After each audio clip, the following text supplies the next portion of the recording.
Қазақ әдебиетінің көрнекті ақыны, журналист және мәдениет қайраткері Сайлаухан Әкеновтің туғанына 85 жыл толуына орай дайындалған «Өмірді өлең үшін сүйген ақын» атты виртуалды кітап көрмесін назарларыңызға ұсынамыз.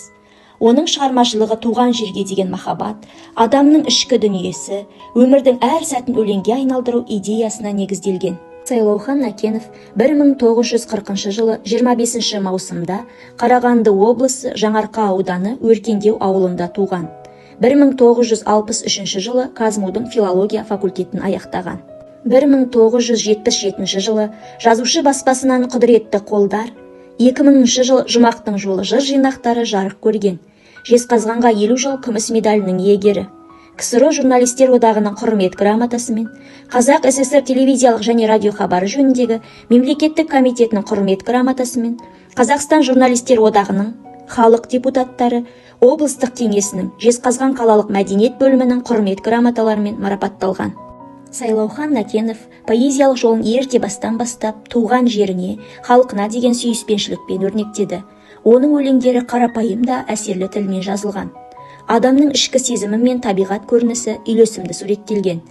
Өлеңдер жинақтары мұңлы дала, жүрек үні, сезім сазы, туған жерге тағзым, поэмалар Жолшыбай, өмір мен өлең.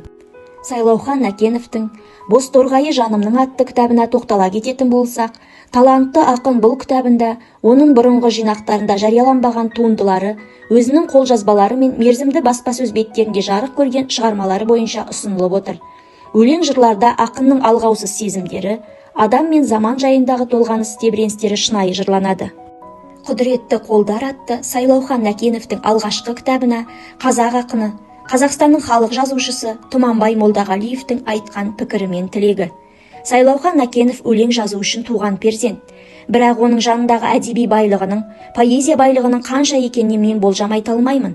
Алғашқы кітаптан үміт те күтем, күдігім де жоқ емес. Қайткен күнде де Сайлаухан қалам иесі.